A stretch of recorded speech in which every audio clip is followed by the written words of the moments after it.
Cloudcover is your trusted source for managed IT, hosted voice, and cloud solutions. In today's world, IT is an essential part of business, no matter if you visit with patients or perform lawn maintenance. All companies need some sort of technology to effectively communicate with their clients, process requests, keep accurate records, send invoices, pay bills, the list goes on.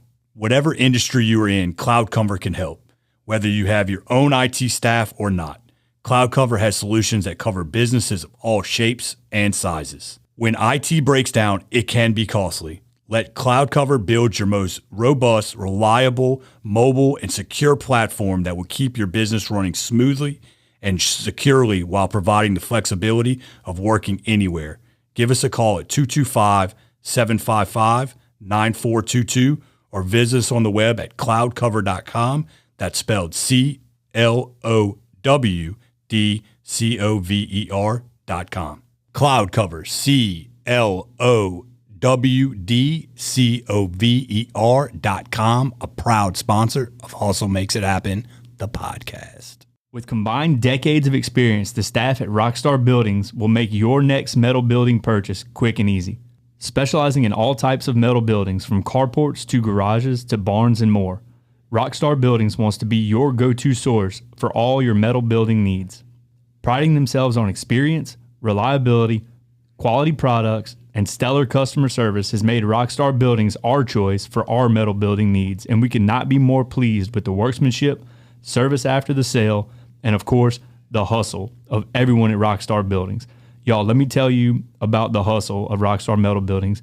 I personally use Rockstar Metal Buildings to build a 60 by 40 shop at my house, and I could not be more pleased with the quality of product and service that they provided to me. They were awesome from start to finish. Give them a call or visit them on the web at rockstarbuildings.com to see the many examples of what Rockstar Buildings can do for you. Rockstar Buildings, a proud sponsor of Hustle Makes It Happen, the podcast.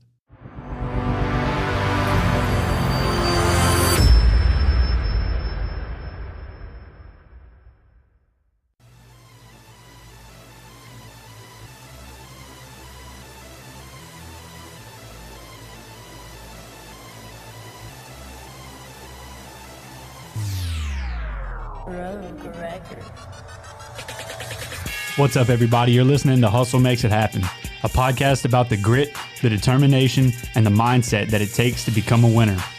Success is not an accident. It lives outside your comfort zone, in the trenches, where excuses are met by brick walls. So strap in, tighten up, and let's get ready to hustle.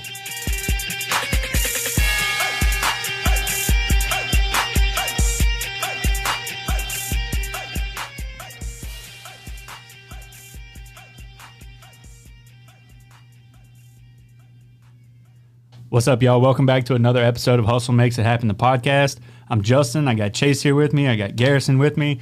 And today we got my good buddy, Mr. Chad Wall. Chad, how are you, man? Good, man. It's Friday. Yeah. Yes, it is. Absolutely. All day today. Look, before we get started, you guys know the routine. Garrison, tell them the thing. Tell them the thing. Share the show if you want us to grow. He said, Nice. That was close. Try it again. Womp, womp, womp. Tell them the thing, bro. Help us grow. Share the show. Help us grow. Share the show. It's about order and it's important. All right. If you guys want to help us grow, you have to share the show. So the only way we're going to continue to be able to put out content to you is if we can reach as many people as possible. So we depend on you guys for all of that. We want to continue to put out content for you. We're going to do that, but it would sure help us out a lot if you could share the show to help us grow. That's all. And we know that you are, Yeah, because for sure. we see the growth. So please continue to do what you're doing. Talk to the people, your neighbor, your friends, your coworkers, whatever, because we see the growth, and that makes us excited because we get to have another episode. We get to have gentlemen like Mr. Chad in here, and that's what we want. We want to keep giving that content out to our viewers. So share it. Oh, and keep giving us hustlers, because I love getting these names. Mm-hmm. So, we're getting a lot of them. Yep, I love it. Yeah, so that's it, man. Look, so the reason, Chad, the reason we wanted to bring you on is because, I've known you for some time, so I can see what you do, and you do it all very local to where I'm from, right there in Springfield. Right. But more importantly than that, like, I know you work hard and I know you hustle, but more importantly than that, you get to do something that you love. You get to do something that you're extraordinarily passionate about, and you get to spend every day of your life doing something that you're absolutely in love with, and that, to me, is very motivating. So For those of you that don't know, Chad is the owner of Wall to Wall Manufacturing in Springfield. They're the guys that make Old South dog boxes, and Chad's also the host of Wallhanger TV on the Pursuit channel, right? Correct. Yeah. So, tell us a little bit about yourself, man. Tell us about your family, your life, what you do for a living, all that. Oh, man, that's a loaded question, but just real quickly, lifelong residents where we live in Livingston Parish. Our family's been right there for 190 years or something like that. Full of independent, self-employed. My brother was the first one of our entire family to go to college. Prior to that, it's just commercial fishing, trapping, hunting, farming, doing whatever it took to stay busy. And that's one thing actually was nice growing up is I was surrounded by a bunch of men and women that knew nothing but work all day long. They knew how to have fun. They knew how to, keep it leveled out, but they knew how to work to survive, And a lot of people that were self-employed, I can remember a few points growing up looking around going like, man, am I going to be able to pull this off when I finally get to their age? Because they're here and they're doing the stuff that we love and they're making a living at it some kind of way. When you start kind of comprehending things a little bit. But and we've been lucky enough and blessed enough to pull that off. But been married to Dana for, I think our anniversary's coming up about 17 years now. So got a little girl, Cajun. She's 8, fixing to be 9. She's unfortunately a little mini me, just loves to travel. She's natural in front of the camera. She works in the shop. She works in the office. She hunts with us. She fishes. She kills it all, and kind of has that it factor to be able to jump in front of a camera and do an interview with the first take, and nail it. So, but you're right. I mean, we're incredibly blessed to be able to do what we do, and just in general, it's every day's just getting up and doing the same thing, trying to be successful at it. So. Yeah, and that takes a lot of like clarity and focus on what you want out of life too, to be able to go through that grind every single day, I think. Yeah. So with roots as deep as yours, and to see your family coming up working through, like you said, being self-employed for generations and generations, the landscape, especially like in the outdoor industry, the landscape's changed really a lot in at least like the last 20 or 30 years. So the things that your dad and your grandpa were able to do that you grew up learning how to do, you couldn't. The trapping industry is almost dead completely in Louisiana. Yep, it is. So you had to try to figure out a way to spin that, find something you were good at, maintain the things you were passionate about, and then figure out how to make a living out of it. Yep.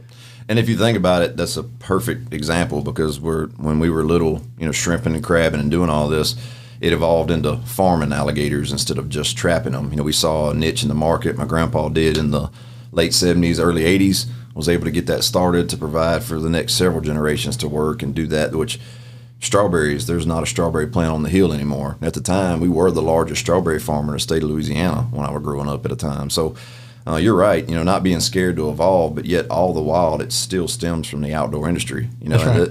Dad's got the boat company, Gator Tracks Boats. We were marine and on the water our whole lives. We built all of our own stuff our whole life. So when that opportunity came, it kind of come from the dirt up.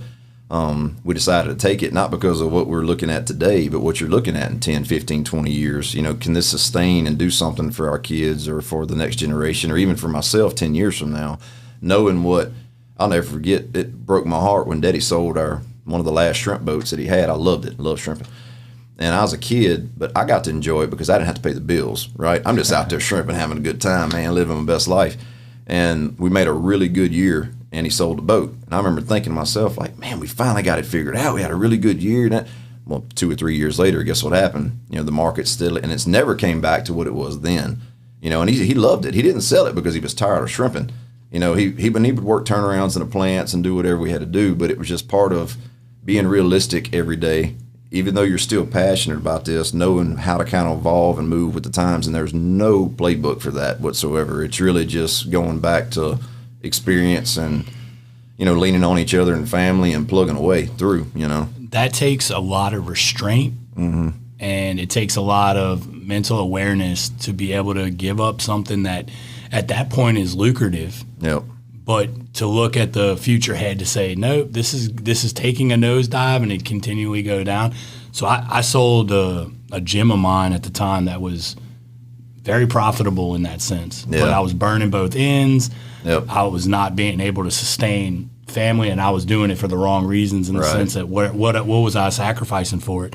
So to hear you say that, like, we had a great year, and then he's like, "Up, sold, buy," that rings true to me because I've walked those steps, and it was an emotional thing for me. I shut the gym down, and I'm like, did I just shut a profitable business down in the blink of an eye? Yeah, so I get that. And today, the outdoor market is so competitive.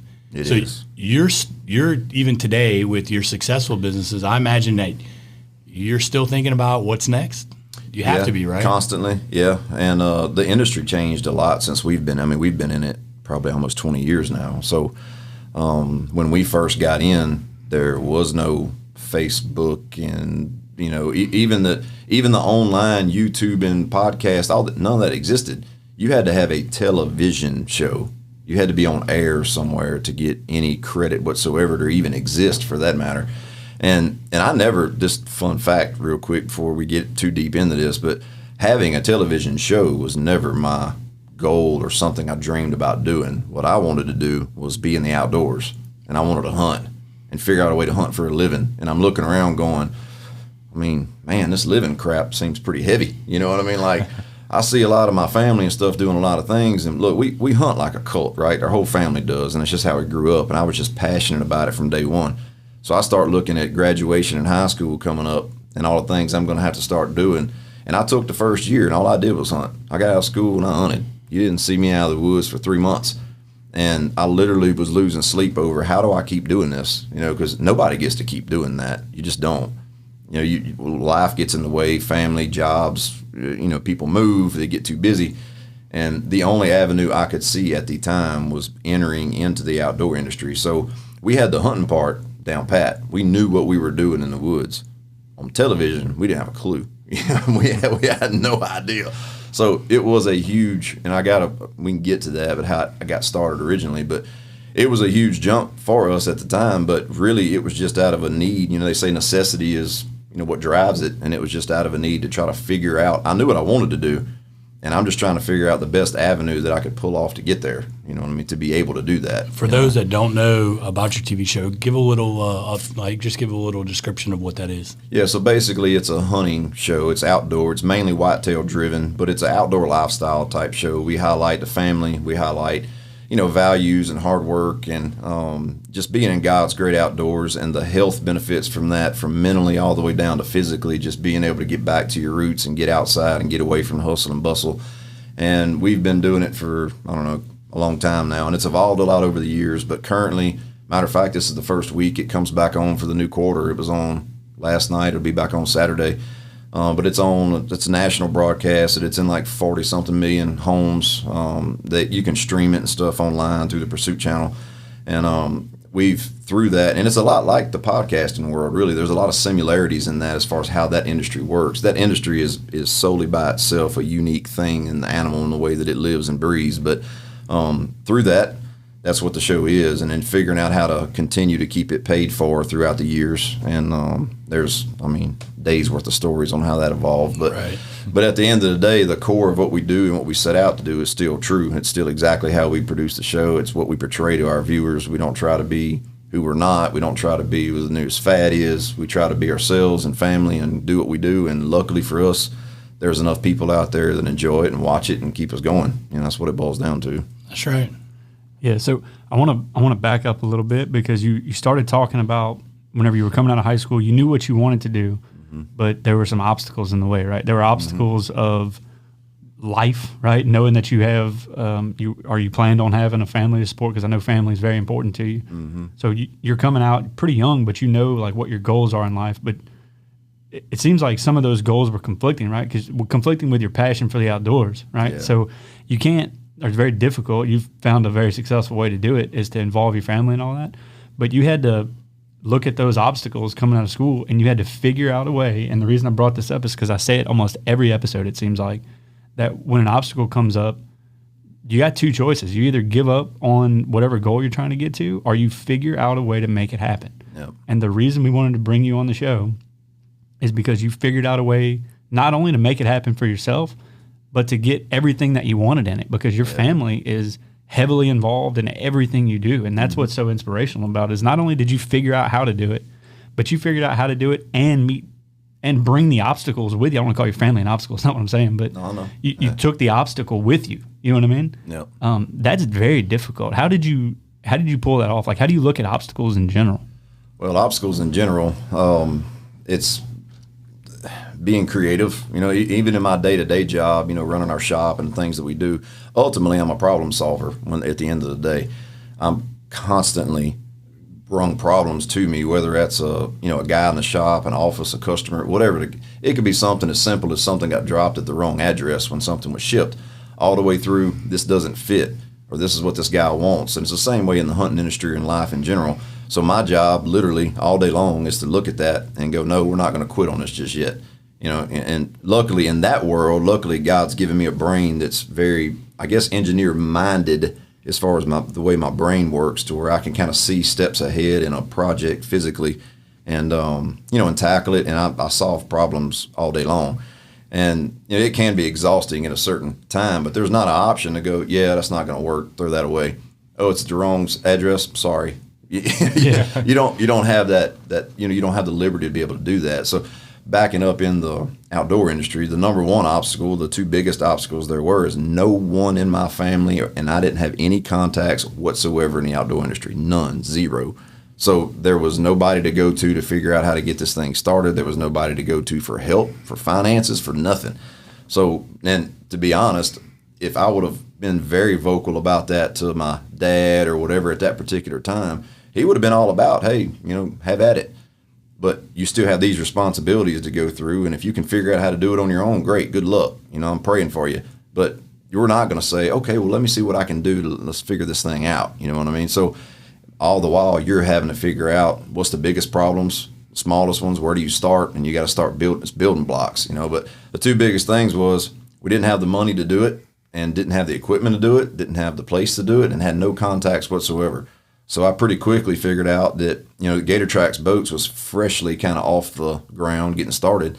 I figured out with them, was like, man, through media, it would be great for this business. It doesn't just have to get me in the outdoors, but it would be great to cross-promote this company and what we're doing and be able to do it cheaply from them. Advertising is expensive, right? So at that time, they were not able to go out and buy a TV advertisement or buy a TV show, but yet, if we could figure out a way to work this thing together, it'd be mutually beneficial. So we actually, our first camera that we purchased, I bought half of it. I bought half the camera. The boat shop bought half. So we used it to film some stuff for the boat. So we used it to film the show, and we were doing a lot of self-filming and all. So that, even that, as small as that seems, we weren't able to look at, man, I need $100,000 in equipment. Call daddy. Right. That wasn't happening, And that's literally how it got off the ground, knowing that, you want to do it tomorrow. You're driven to do this tomorrow, but yet all the while knowing that this is a slow grind. It's going to be a daily battle. And those are huge obstacles. Yeah. We're not talking about a little like, hey, we just need to move this here. Those, right. We don't have the equipment. We don't have the contacts. It's like, we don't have the experience. Yeah. My man just listed literally every obstacle that could possibly stop him. You know what I mean? We had nothing. You had absolutely nothing. And I literally, about that time, me and my wife, we were dating at the time, and we were hunting and doing our stuff. But about this time that it started kind of getting real about it, you can only pretend, if you will, so long. Like if you're not seeing results, either you have to be doing something different or you figure out a different way to do it. So we're plugging along a year or two, and we're having fun, but all we're doing is wasting time. You could tell that if I was me 10 years looking back on what I'm doing right now, you're just treading water. You're a kid, you know what I mean? You're just having fun treading water. Are you going to get serious about it or not? And I literally remember going, man, we've got to figure out how to take this next step, because we would hustle and work and save all of our money all summer long, and then we'd go spend it. It'd be hunting season. And come February, we were broke as a joke, like nothing. Like we would have to just get back in, go back to work just to pay the bills, and figuring out how to do that. At the time, the SHOT Show, which some people, if they're familiar with the outdoor industry, they're familiar with the largest show in the outdoor industry in Las Vegas, which I'd never been to. And I was like, we got to get the shot. I don't know how, but we got to get there. So we literally created a game plan for the show, made the old school pamphlets, the handout, burning CDs, you know what I mean? Like the old school stuff. And literally went to my grandparents, even the flight, the ticket cost to go to Vegas, I don't remember what it was today, but it's like $1,200 for us to fly to Vegas and back. And I'm like, that ain't happening, you know? And I remember borrowing the money from my grandma going, hey, look, you know, this business thing we're trying to do you think maybe you could pull this off? We'll pay you back in a couple of weeks, whatever. And she's like, yeah, we can make that happen. So you borrowed money to fly to Vegas to a spot that we knew nobody in Vegas, right? We get off the plane, and I don't even know where the convention center's at. You know, we're asking the taxi driver. And we literally walked in the doors. We bought tickets, walked in the doors, and there's all these people in the outdoor industry. It's this huge hustle and bustle, $1 billion business running around, and we just hit the floor walking, shaking hands, meeting people, going to booths and talking, and literally started it the old school way. And through that show at SHOT, we made some of our very first contacts, and some of them are still with us today. We still have contacts with all of them, but we're actually still doing business with some of the people that we met that first plane trip. Nick Torito and Area Home Lending, Louisiana's top choice for mortgages. If you're looking to buy, build, or refinance, they have you covered. Don't get fooled by one of those online or out-of-state banks. Nick and Area Home Lending are Louisiana-based and lend in all of Louisiana. From Lake Charles to Lafayette or all of Baton Rouge to New Orleans. If it's in this state, Nick and his team are local experts and ready to help. Your home is one of the biggest decisions and investments you will make in your life. With trust, commitment, and care, Nick will walk you through the process, step by step, making the hardest decision easy and ensuring the process is as simple and painless as possible. And with Nick, you'll find out that you're not only just another transaction or number on the list. He's invested in you, and you become family with his goal to create a relationship that will always be there. Area Home Lending has access to the best loan programs too, and with the lowest rate and fees, all while delivering exceptional customer service. Please give him a call today at 225-663-2500 or visit him on the web at www.areahomelending.com. I guarantee you, he will take great care of you. Nick Torito and Area Home Lending, a proud sponsor of Hustle Makes It Happen, the podcast. We had a guy actually local here, Scott Howe is the man's name. We had him that was producing a show out of Texas. I don't remember what it was at the time. And there again, he contacted the boat shop. All right. So this is still when I'm burning CDs and trying to pro staff for people and just trying to do it. And let me, by the way, if you don't know what pro staff means, that just means you're starving to death doing whatever, you know, it's cool points. That's all it is. It's right. A resume. You know, it's something you can put on. You can put it. I pro staff for this guy for 5 years. Well, then they can call that guy and say, hey, did this guy, yep, he did well. But you're not going to make $1 at it. You're not going to pay for a tank of fuel. You're going to do nothing. You might get a few, you know, here's a set of clothes or a muzzle loader, but you're not getting anything that's style points. Yeah, that's it. That's all it's for. And it does help build your resume and gain experience and all that. We were still doing that. He comes to the shop trying to get a sponsorship for this show that he's dealing with in Texas. And I sat in the meeting with him and their little pitch, learned a little bit. He goes to leave. I hand him my little kit for our show. And I said, hey, man, y'all looking for any more pro staffers? And he's like, no. Okay. I'm thinking, all right, that was easy enough. I said, well, look, take it with you. You know, I mean, it's for you. Take it. You know, if you get time, look at it. And he literally looked at me and said, well, what are you trying to get out of this? I said, nothing, man. I'm just trying to gain some experience and learn how to be a pro staffer a little better, and had a couple other shows we were dealing with. And I remember looking at him, and this is pretty profound later in life I look back on. I literally told him, I said, look, man, I feel like we're supposed to do this. Don't ask me why, but I feel like the good Lord has, you know, going to lay a path down for us to be able to do this. And he's going to put people in our path. And if you're not one of them, you're not one of them. It's okay. You know, we shook hands, cut out. 3 days later, I'm in the truck and he calls me. He says, I'm that guy. What guy? Who are you talking about? I'm the guy. Do you remember what you told me about the guy that's going to be in your path? I'm like, who is this again? You know, and he's like, dude, y'all need your own hunting show. And I'm like, yeah, no kidding. You know, yeah, that's the plan. Yeah, that's the plan. But we don't have the money, the contacts, the nothing. Well, he was able to bring the first contact through experience of what he was already currently doing with the show. He knew some about production. He knew some about cost and dealing with networks and a lot of stuff I didn't know. It was just, and you're local? You're from right here? He was from Denham Springs, you know? Mm-hmm. So I was like, man, we got to hook up. And he literally said, look, I believe in what y'all are doing. If y'all are willing to bite the bullet, I think we can get this thing paid for the first year. I said, well, it's going to have to get paid for the first year. There's no other way to do it. We don't have the money. There's no tank to pull it from, you know? And I remember going, okay, well, what's the backup plan if this doesn't? Well, there wasn't one. I mean, sell your truck. I don't know what the backup plan is. There's literally no other option other than to make this work.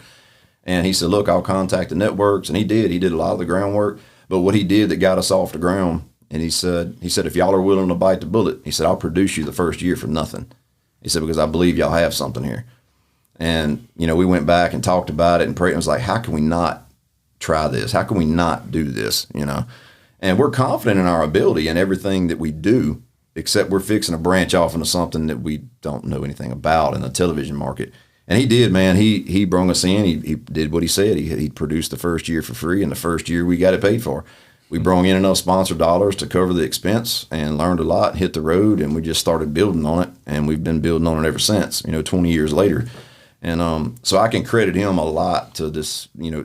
It takes somewhere along the line in every success story, there's some help from somebody. It may not be, monetarily or physically. It may just be some contact that knows somebody else or something. And maybe you did something to earn it, but at the same time, you had some help somewhere along the way. You had to catch a break, as they say. Mm-hmm. And that was our first big break, that actually allowed us to kind of take the plunge, if you will. Yeah. And man, look, that strikes so many chords with us. I know, because we're going through those growing pains right now with this show, right? So we did the same thing, man. We came in, whenever I was deployed last year, Chase and I just throwing ideas around. We're always kind of spitballing what we want to do. So, we own our own, we own a business. We own our land development company. So we got that kind of in the pocket, right? But we started tossing around the idea of doing a podcast while I was overseas, just because I didn't have anything else to do, and I was just sitting around dreaming up ideas. Yep. We started talking about a podcast, and we came home, and a friend of mine was on Jim's podcast, Local Leaders, and I thought that going on Jim's podcast would be a good opportunity for us to kind of spread the word about our business, right? So we came in and we did Jim's podcast, and whenever we left out of here, it was right here, same room, same table. We left out of here, and we were in the parking lot. We were like, bro, we got to do that. It was just something we were passionate about, and we knew through the conversations that we had while I was deployed about what we wanted to talk about, we knew that there was some value in the content that we wanted to put out, right? And we're passionate about helping other people. We're passionate about encouraging people to help chase their dreams and encourage them to grow personally, personal growth and all that. So we wanted to go that route. But whenever we got into the nuts and bolts of the podcast, and we realized the exact same thing that you just said, we have no equipment, we have no experience, we have no, we had very little time. I mean, time's a thing you got to commit to it. So we had all these obstacles that we had in front of us, and whenever we were talking through it, we're like, bro, let's just do it and figure it out. We'll figure it out on the back end, right? Yep. And we had a very similar experience with Jim. He has the experience, he has the equipment, he's got all the knowledge on how to grow a show. So we just trusted in him and took that leap. Yep. And we're still very early in the process. We just posted our 9th episode, so this one will be somewhere around probably the 12 or 13 mark. So we're very young, right? But now we're having to get into things that we have, again, no experience about, which is figuring out how to sell this podcast. We got to go, if we're going to continue to do this, we're going to have to go out and figure out how to make this thing pay for itself so it at least breaks even. Otherwise, we're going to bleed our other company to the bone, right? Oh, absolutely. It's something we're passionate about, and it's something we're not going to give up on. We just got to get creative and figure out how to make it pay for itself. Yep. So for you to be able to do that, like, we're definitely we're gonna pick your brain in here, but whenever we get out of here, we're gonna pick it some more on how you were able to take that step and make this thing sustain itself. Yeah, and I'm not a technical guy. I was speaking to y'all a little bit before, like computers and editing and all that is not my cup of tea. And I did that for several years. Because I had to. You know what I mean? And we were able to figure out guys that knew what we were looking for. So we've got a lot of help now. We've got help in production, we have help in sales, we have help at the network, we have a lot of help. So, one, it makes our job a little easier, but I can tell you the number one thing that we've done that other than just literally outworking everybody else, because you can look around and say everybody else has the experience, they have the money, they've got the bankroll, they've got whatever. But one thing they will not do is outwork you. They will not do it. You about to set him off.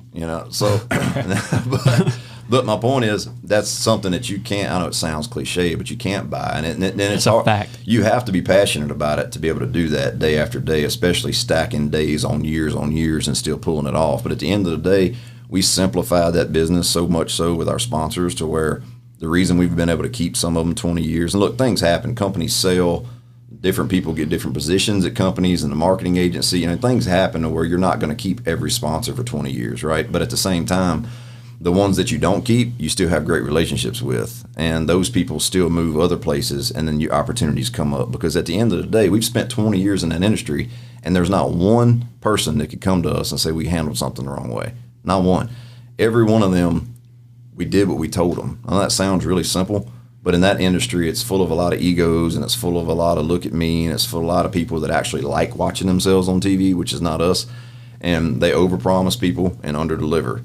And it put a stain on the industry at a certain point, or good luck trying to get a sponsorship, you know what I mean? But at that point, when it really got flooded with that, we had already had a reputation of just doing what we say we're going to do. So my goal is it may sound like I'm under promising you what we do for a year, but I'm going to pick up the phone and call you. We're going to take the pictures. We're going to hit the asphalt. We're going to keep you updated. We're going to call you at the end of the year. Everything that's in that contract, we're going to fulfill. And then there's all the bonus stuff that we did for you throughout the year that we didn't even tell you about till it was over with. You know, we didn't come in here at the end, and I'm going to throw this in, and I'm going to do that. We didn't do that. At the end of the year, we said, thank y'all so much. Here's what we did to fulfill your contract. Here's all the stuff you got. You know what I mean? We appreciate y'all's business partnership. You know, and it's amazing in any industry, really, but it's amazing what you can gain by just being honest with people and doing what you say you're going to do. Do your job correctly. You know, you really, at the end of the day, you don't have to do any more or any less, but then taking that next step or that extra 10% to pile on top of it, and people just don't do it anymore. And in that industry, people depended on their egos. So if they didn't quite come, you're not going to drop me. I mean, look who I am. I mean, I've got all these people. They'll drop you in a New York second. You know what I mean?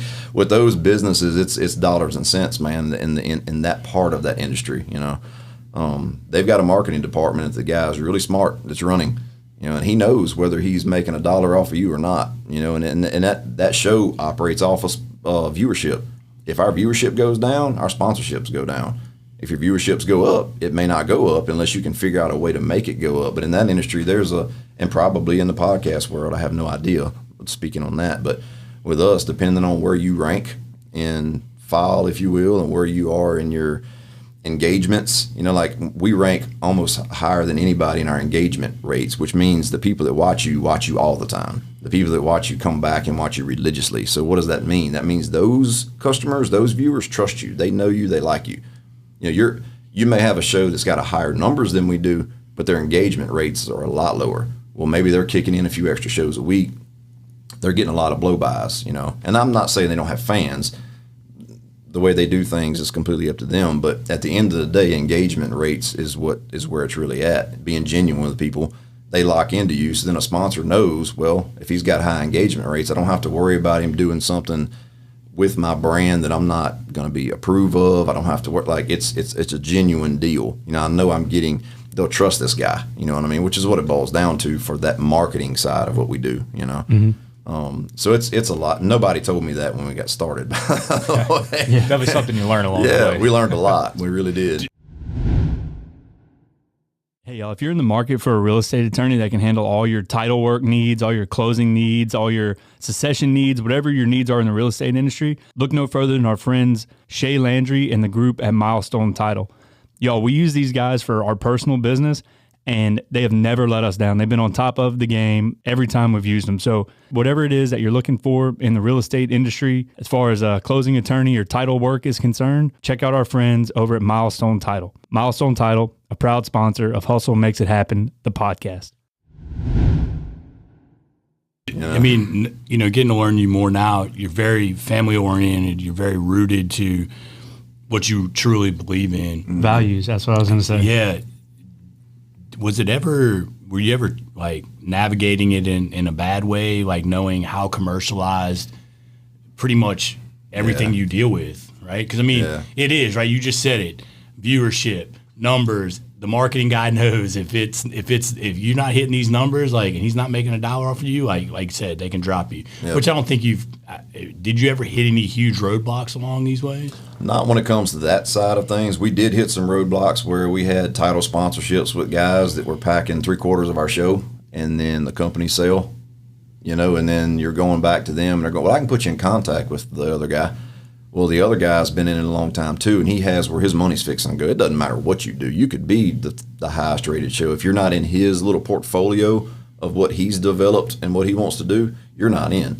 You're out. So we've had obstacles like that a lot, where all of a sudden your budget drops by 2/3, and we got bills coming or contract to sign here in 2 or 3 more weeks. So you have to deal with a lot of that. But as far as just, we've had to evolve how we do things a little bit as far as the technical side of it. But as far as our story and what we sell and all that to our sponsors and what we do, it's never changed a lick. I mean, it's been as consistent as it could be from day one, So, and I don't know if it's kind of speaking exactly to what you were asking me, but in a sense, it's still just staying true to who you are. And if that doesn't sell in that particular market, I would have found another way to hunt like I wanted, but it wouldn't have been in the TV industry. Right. I was just going to say, that's what I wanted to bring up. You keep saying it over and over, and it keeps coming back. You are committed to your values and what you want to do and what's important to you, what's important to your family. And if you'd have had to veer, you wouldn't have veered your show into that commercial direction. You'd have found another way to take your values and what's important to you and make it fit in the market, right? Yeah. Yep. But this isn't the only way that you are making money either, right? You have a TV show that's obviously very successful and has been for, like you said, coming up on 20 years. You have a product you sell too, right? Yeah. So our nuts and bolts of what feeds our family isn't the TV show. That's right. It supports itself. That's what I was waiting to get to there. Yeah, man. It's got its own budget. We're blessed to have it. It pays for itself. Without it, we could not hunt and do the things that we do. Wouldn't fit time or financially. But no, what puts the biscuits on the table in a sense is our day-to-day grind, which is our fab shop. And yeah, the product you spoke to, we actually have several products, but one of the biggest branded products that we have is our Old South dog boxes. So we do trailers, crates, a lot of custom work. It's built by hand. Craftsmanship's number one. Same thing that we do in our outdoor TV show. We do it the right way. Don't take any shortcuts. If it takes twice as long, oh well. If that needs to be, we lose 2 days worth of work to fix it, we're going to fix it, before it ever goes out the door. And that's exactly what I wanted to get to is your values from what you instilled and what you want to be portrayed and how you live in your life through the TV show, sticking to your values, and then how it translates into something that's totally different, and you're delivering products to a consumer. Yeah. Yeah, and we've grown it the same exact way, just doing things the right way in a slow grind, and the product speaks for itself, and we don't have to oversell it. We don't really have a marketing budget. We just put our products out there, and we've been doing it so long that just by the nature, you would either be gone or it would have grown. There's no way for it to stay the same over that amount of time. But we get calls every weekend from a guy that was at a hunt in Indiana, and he saw one of our products and he wants to talk about it, or we make a sale to somebody or a company. We've got some dealers and stuff like that. But I mean, dude, I've had guys drive from Canada to Lizard Creek, Louisiana, and sit down in our, shop over there in office and tell me what he wants, me show him how to do it and create it for him, and him drive back down, a few months later and pick it up and drive back to Canada. And it still blows my mind that we're able to do that. But the reason that guy drove down here is he felt like he could trust me to build what he'd been dreaming about it his whole life. He's got every nut and bolt in his brain how he wants it. And for us to be able to take our knowledge and turn that into reality for him and bring it back home. And we do simple stuff too, down to crates and feeders and water bowls. And we do all kind of stuff, in the outdoor, especially dog market. But when it comes to that niche market, these guys with these ranches in Texas and stuff like that, we do a lot of work, man. Utah, just about every state we've dealt with, including Canada. We've sent stuff to Ireland. We've done some overseas stuff. We've dealt with the military on some contracts. We've done a lot, and we do a few other things in the fabrication world that's not, about that particular product. We do some sub work and we do some other fabrication, but I'd say 80% of it is literally that branded product that we push out to people. And it's.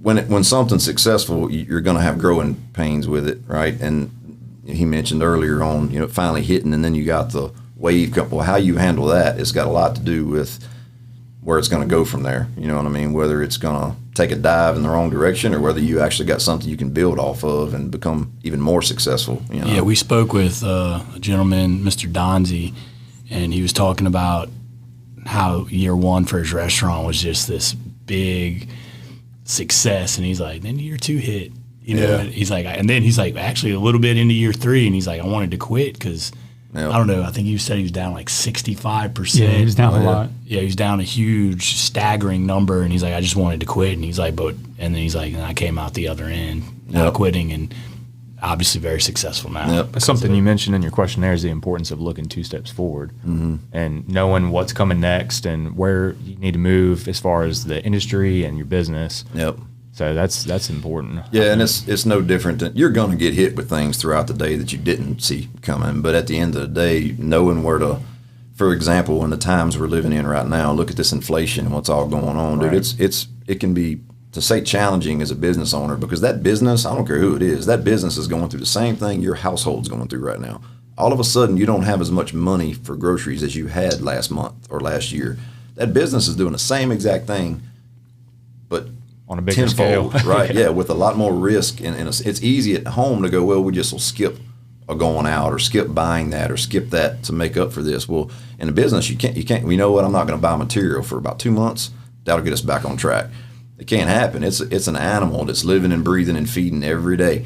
You know what I mean? It's going one direction or the other. So you're having to study markets and do all this stuff that I never would have thought in a million years I would have had to do. But, you know, staying up at night, you know, not necessarily worried, but planning on, you know, not getting caught so far off guard that it does knock you out of your business. You know, and I mean, we've had ups and downs, and we've had years where, and we've had it down as small as things happen. You get hit with some stuff, some price increases you didn't plan ahead for, and now we can go up on our costs, but that's not going to hit for 4 more months. What are we going to do in the meantime? And look, that's just part of doing business. I have to believe that most business owners have to deal with that on a day-to-day basis on some level. You know, when it's good, prepare for the bad, you know what I mean? And when it's bad, you can lean back on that a little bit, you know, and hustle and know that you can make it better and not be scared to make the decisions that you need to make to get it back there, you know, with no other option. You know, we're going to make it work. I've never walked out of my house in the morning and said, today I might have to close the doors of my place, you know, but I've walked out of there a lot of nights, late nights, mind you, 9, 10 o'clock at night, and go, today was a win. You know, we did good today. And there's been some you come out and say, yeah, today we failed today. I guarantee you we lost money today. Or something happened along the way when you're like, yep, we're not doing that tomorrow. You know what I mean? And you build that. Every time that happens, you're building on it. And when that happens, you have that experience to look back and, well, why did that happen? How can I keep that from happening? You're looking 2 steps ahead, trying to prevent it, you know? Right. I don't, so you said, you know, a lot of business, we've gotten to sit down with some business owners that are kind of attached to this, because some of the hustlers are not business, they're athletes or they're coaches. Right. But you would be surprised how many are not proactive and they're reactive. Yeah. And sitting down with you, you're very much, you sound like me in my head when I'm talking to myself, because I'm thinking about what's the next thing. Yeah. How can this affect us? Yeah. I stay up late nights thinking about that stuff a lot of times, but some people are very reactive, and I think you being as proactive and your family being as proactive as y'all have been is the reason why y'all are still successful today. Yeah. And you're continually growing, like you said, and your product and the brand that you're putting out, and guys coming in from Canada to get your gear and your products. So I think that's a huge testament to why you're successful today, is that you are thinking about all those things. And some of that's just being fully engaged. I mean, my entire family makes the wife, everybody. If that's not here, well, now all of a sudden you're having to create or find a whole new way to make your living every day, you know. And as that grows and goes along, now all of a sudden you're looking back over this brand that you've developed or that you've built, and you've got so much invested in it at this point in life that you don't want to do something. You know, at a certain point, starting off younger, you could go a million directions, you know, right? The world's big. And a lot of times people have to start over, and they're faced with these things. But if you can help it, what keeps me up at night trying to be so proactive is literally just out of the wanting that business to be successful and not having to stress every day about whether we can keep the doors open. There's plenty of stress in a business that has nothing to do with whether you can just stay open or not, you know. Just on the day-to-day, and that's being fully engaged in it, you know, and not taking it for granted. You know, you had a great year, not taking it for granted, just being blessed and rolling with it and try to keep building it, you know. You were chasing this, you know, from a very young age, mentally, meaning like the maturity level. You know, that says a lot to be, you know, you're 18, 19 years old, and you're digging in like day one. You got a lot of people that don't figure it out for a long, long time. Yeah. You attribute that to obviously your family and the upbringing. I mean, that has to have a huge part in it. It is, man. It's everything. I think everybody has to hit a point in their life where they make a choice whether they're going to be who they are or change it, or be part of their upbringing or change it. You know, with me, I was lucky and blessed enough, and it's one advantage I did have on a lot of people, and I don't shy away from it, is I had an amazing family, amazing group of men that raised us. We never got nothing for free. We never got handed out. We never got piggy banks. We never got allowances. We never got all the things that today's world thinks makes you a lucky kid. But we got all the things that I still feed off of today. And what I mean by that is the hard work and the dedication and no excuses and the not taking no for an answer and the late nights and the early mornings. And if we're going to do it till we get it done, we're going to do it till we get it done. I mean, it didn't matter what age you were at a farm. We've got a frost coming in or a flood coming up, but you just worked your back out until it was, if it happened to be 2 a.m, it happened to be 2 a.m.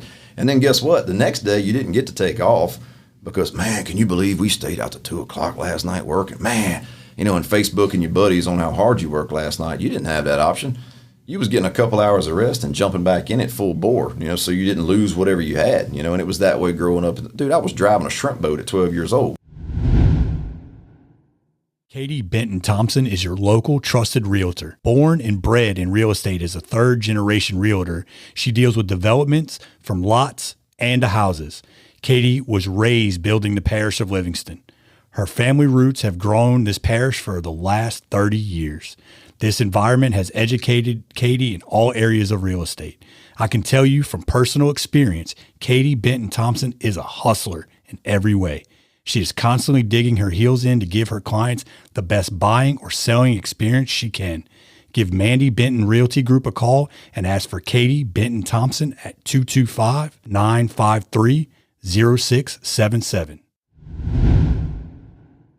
Yeah, so they taught me, and I've got a little girl I'm raising right now, but it seems worse now than it ever was, because when I was growing up, it seemed like everybody was raised the way that I was at the time. But they knew early on that they're not raising a boy, they're not raising a kid, they're not raising a young baby to be happy. They knew they were trying to raise a young man.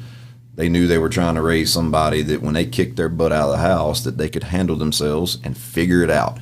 You know what I mean? So we didn't get coddled as kids, and you just didn't get it. And part of that was just a lifestyle, because they never got it. They got even worse than to them, we probably were babied, you know. Mm-hmm. So, and you keep going back, and it's more and more and more of the work ethic that they grew up with, and less and less teddy bears and all the other things that extra that they got. And look, today it's a lot more of a struggle because of the world we live in. There's so many things that's being, so all that stuff's great. It's great with your kids, but your job is still to raise a young woman or a young man, you know, and contributing member to society, and knowing how to be responsible and take accountability and do all the things that I was taught and never. Granted, I was taught a few things with a belt or a switch. Don't get me wrong, you know, but most of the stuff that I was taught was literally from just watching it, and you had to get in there. I didn't care if you was 9 years old. You didn't have the luxury of standing on the side and watching them as they're boxing up peppers to get out, and the truck's got to leave at 5 o'clock to get to the warehouse in time. You were in there helping, and you wasn't just acting like you were helping. They figured out a job that you could do to actually contribute. You know, so what happens is before you even realize it, you're half grown, you're into these teenage years, and your confidence level just in yourself, not that you're better than anybody, or that has nothing to do with it, but just your confidence level in yourself. Your truck broke, well, you better go fix it. You know what I mean? I'm the first dog I wanted to get that was a lab. I remember asking Daddy, I'm like 12, man, how much you think a lab would cost? He says, it's not going to cost me anything. Good answer. You know, if you need a ride, if you find one that you can buy and you need a ride to go get it, you ask your grandpa, I'm sure he can bring you to pick it up.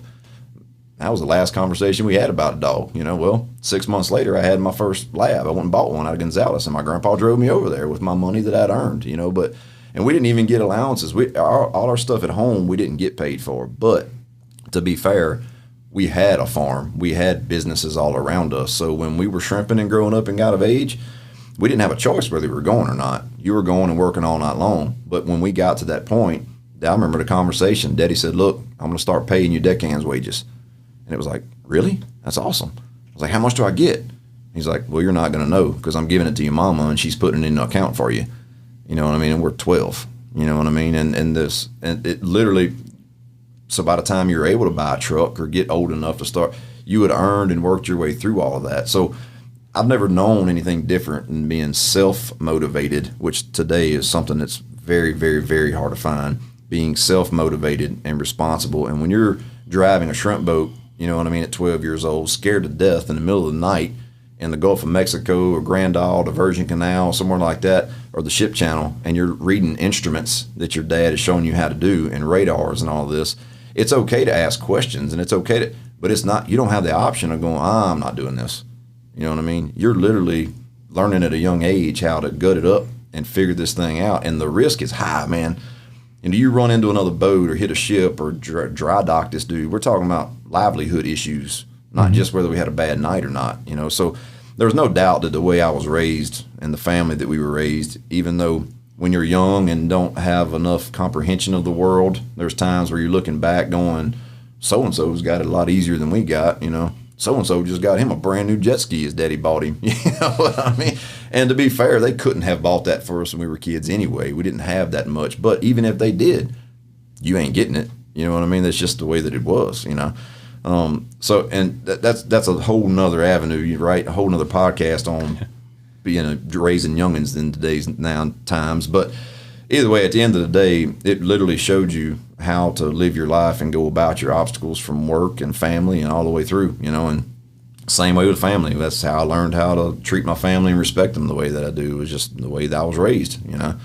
It sounds like you took that into your business too, because when your products go out, it leaves the door, you want to have that stamp of approval. You want to feel confident that that's, you're putting your name on that. Yep, absolutely. So that's a great way to run a business and being confident. And if you back up far enough, even my great grandpa had a produce in Springfield. He was an entrepreneur of his day, which, I mean, that's a long time ago. You know, they didn't have a vehicle at the time, you know.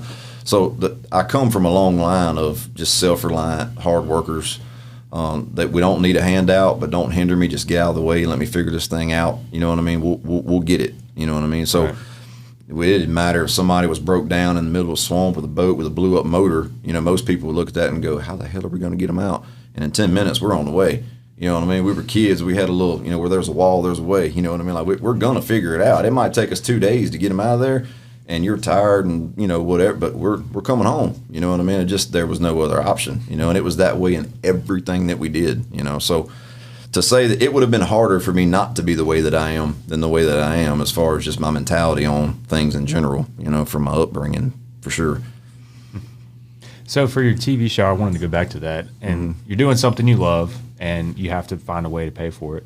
How do you kind of balance, like, the complication of getting the TV show paid for and having it covered and still being able to enjoy and love what you do? Yeah, it weighed on us pretty hard a few years back, where I was actually starting to get tied down by the stress. It's almost Christmas time, you know, and that's in the heart of deer season, but it's also in the heart of us paying our contracts out by the end of the year, and it's the off season for the networks, getting them ready for next year. But you're right in the middle, and I'm finding myself, you know, sitting in a stand on a beautiful day 2 days before Christmas, and I'm miserable because I'm worried about this contract, and I'm trying to contact this guy, and I'm going, and it's all the business part of the TV show. We're not talking about just life issues. We're talking about just the stress from the business of doing a television show. Right. And I literally had kind of an aha moment in a deer stand one day. I got down early, which I would never do. And I love Christmas time, man. It's like the hard work for the year. You get to, it just pays off that time. There's a lot of things that go with it. And I'm not looking forward to it at all. You know, it was the first time in my life, you know, I'm looking at Christmas a couple of days off, and you're supposed to be excited, and I'm miserable. And I'm sitting on the porch going, why am I so, I know why I'm miserable, the stress from this TV show. And we actually had a conversation about it. It was like, look, I'm not going to keep doing it like this. I can't keep going the way we're going. You know what I mean? I'll give it all up to have the happiness with the family and what we're doing and run our other business if we need to do that, you know. And I just kind of reminded myself that the only one to change is going to be me. You know what I mean? You asked for it. You know, I say that all the time. Nobody asked for this other than you. You asked for it and you got it. So you figure it out. And one, I learned how to handle things a little different, just in the way that I do it mentally, handling things. But on the same time, we changed a few things up. We made some serious changes in a few avenues and made it a little easier on ourselves and figured out a way to keep things going. And I really realized that we go to these trade shows and stuff, man, we're humble little rednecks from Lizard Creek. So when we go, even when we do stuff like this, it's still odd for me to sit in a position of, somebody curious or interested in what you do, because we just do what we do. Well, we go to some of these shows and we've got to do these autograph signings, and you've got guys that show up and bring their kids, and I love all that. But at the end of the day, it still just surprises me, because we're not that type of person. We're just regular old guys, So, but through that, it made me realize that there are millions of people just like me that have tried and failed, or don't have the opportunities, or haven't got the lucky breaks to do what we do. And backing up a minute and go and just take it in and realize that you're literally blessed to be able to do what you're doing. And there's millions of people that would take your spot if they had the opportunity and haven't got it. Right. So just being humble about, it's easy to, gripe and complain about the stress of the day or the job, but then backing up and being humble about it and going, hey man, if you want to change the way this feels or the way you look at it, it's up to you, nobody else. And realizing that I can't walk away from this, man. We've got 15, 20 years of work, and it's actually doing well. Back up and look at the nuts and bolts. No, we're good. We're okay. Let's change these few things and keep going. So there's been some times like that for sure, and it'll drive you in the ground if you let it, man. I mean, it's heavy. It's the same way with the other business. I mean, there's been times it's been a lot the same way with that, but there again, from upbringing, you got taught that there's a lot of things that you don't want to face, but you're going to have to, and you're just going to figure out a way to get through it, Right. Let me ask you this. You talked about a lot of other businesses, or a lot of other people would want to trade spots with you, but a lot of people like try to do these things and they fail. What do you think is one of the biggest contributors to why people fail when they do? So, sadly, I honestly think the number one reason is they're just lazy at the end of the day. And I'm not trying to sound condescending by any means, but I'm telling you, in my little world and what I've done, whether you think we've accomplished it or not, the word lazy has if I would have been, it just doesn't fit, man. You have to be willing on the late nights and the early mornings and dealing with the stress and making the changes, and it should get used to it. It's part of it. Well, I think, and I've never been in that position, but a lot of people they see the benefits of it. They see what's on TV about being a business owner or self-employed, and they want to do that. I'm tired of working for the man. I want to go be my own man. Well, that's great, but it's a heavy price to pay. I mean, it's a lot that you got to carry, you know what I mean? And figuring that out. Not everybody can do it even mentally.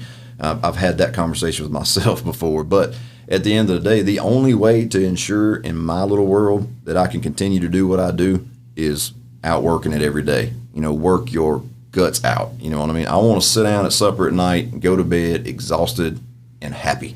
You know what I mean? I sleep good, sleep like a baby. Can't get up early and go about it again tomorrow, because you're making this thing work. You're physically and mentally pushing it down the road and making it work.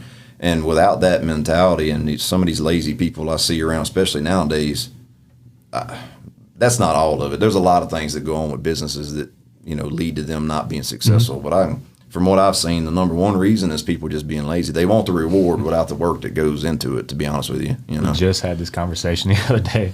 The must be nice people. Yeah. They don't see the hard work that goes into it. Yep.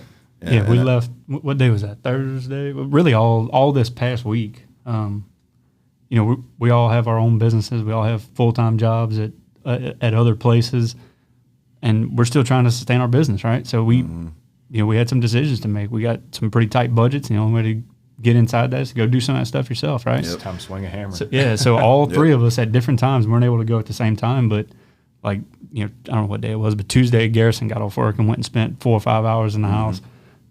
Chase, same thing. Next day went and spent 4 or 5 hours in the house. Next day I went and spent 4 or 5 hours in the house. I mean, that's 12 hours of labor that we're not paying for, right? Yep. And I spent, I don't know, 3 or 4 hours like busting up 50-year-old hardwood floor after I just worked a 12-hour day at my normal job. Yep.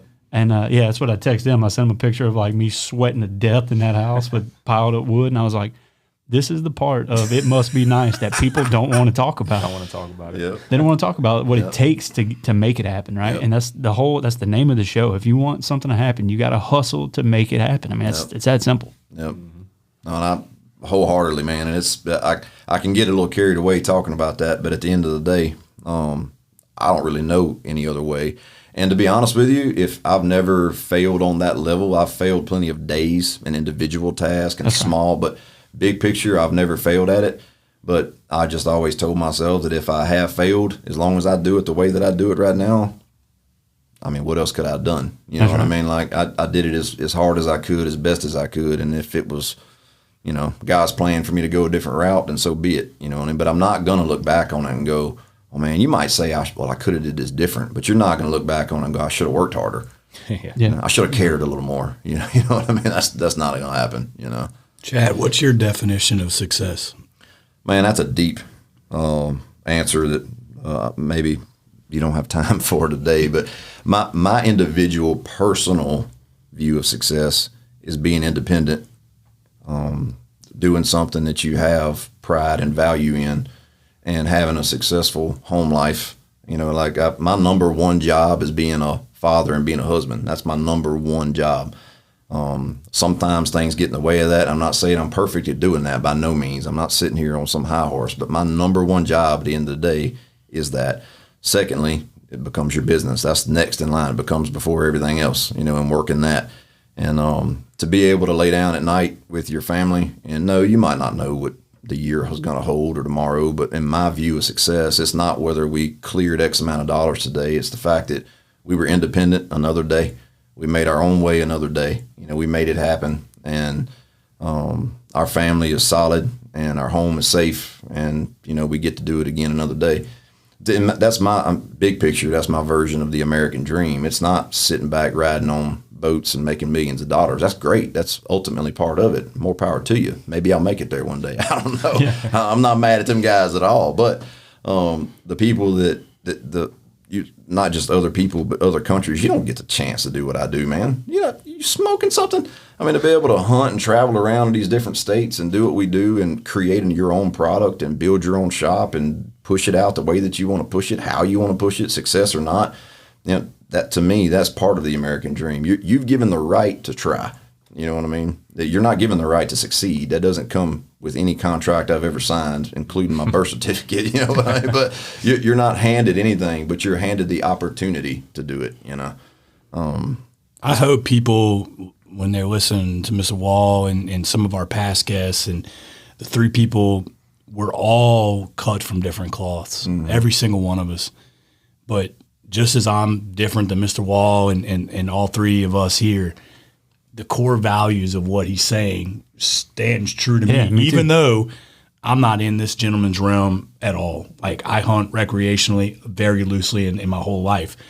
But everything he's saying is something that I take pride in every day. Like he just said, like, he gets to put out a product. Like, that's how I feel about real estate and what I'm doing. I get to buy this house and turn it into some I love and then give it to a family. Like, that's what he's doing. It's just in a different realm.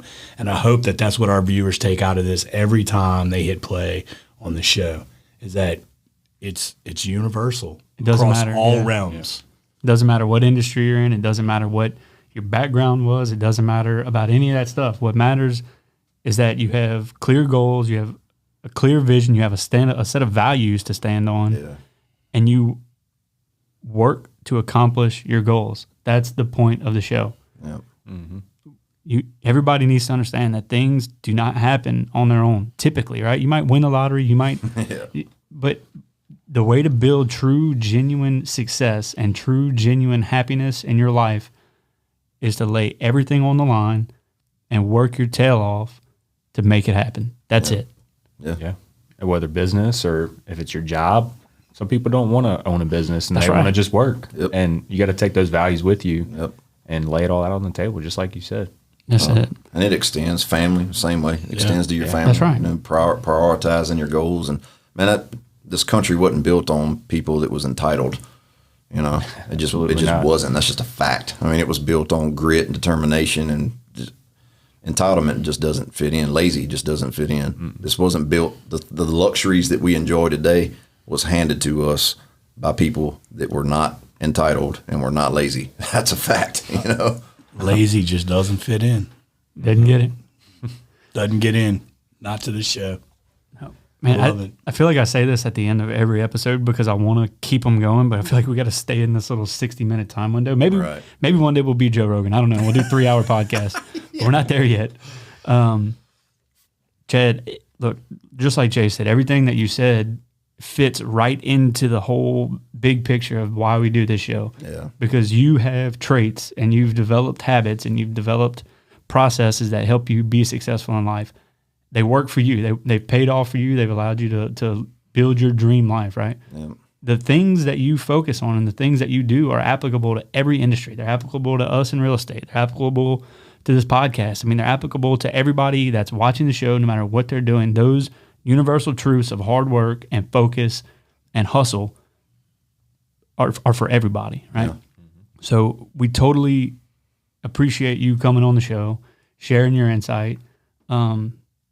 We do this for ourselves as much as we do it for anybody else because we want to hear and learn from people just like you. That's the whole premise of the show. That's it, man. Chase, any finals?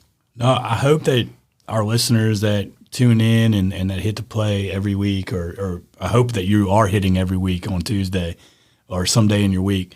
I hope that you're taking things, just as we always say, we're learning, I'm learning. I had a friend had a breakdown recently, and I took something from our mental awareness episode, and when they were having their breakdown recently, I told them that I'm emotionally equipped to handle what you're about to put on top of me. Yeah. Right. And I took like that moment in this podcast has rang true to me. They were having a breakdown, and Alyssa said that sometimes you're emotionally dumping everything onto someone that's not emotionally equipped to take it.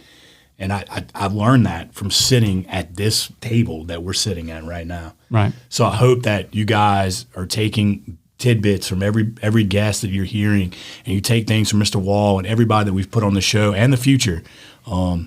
Take that and implement it in your life, because I am. Me too, for sure. Same. Garrison, closing thoughts? I don't have any closing thoughts. Chad, where can we find you on social media? Yeah, the Facebook stuff's just Wallhanger TV, and our actual new season starting this week. So anybody throughout the end of the year wants to tune in, that'd be awesome. It's on the Pursuit channel, but all our stuff's on there. And our dog boxes are Old South dog boxes as well, and they can find out. Just really, if you just like cool stuff, a lot of guys like them just to see what we pump out every day, because it's just cool, unique items and stuff. But we'd appreciate it, man. And thank y'all for having me on, for sure. Thanks for coming. Absolutely. Yeah, appreciate Definitely, you being man. here. Definitely appreciate you. Anything you want to close out with? That's it, man. But out of all the business owners that may be tuning into this, it's just nice. I need it reminded quite often, but you're not alone. You know, the struggle's real. Everybody deals with it. You know, just taking it one day at a time and doing your best job. Awesome, man. Thank you. Again, thanks for coming with us. Guys, that's it. It's another episode of Hustle Makes It Happen, the podcast.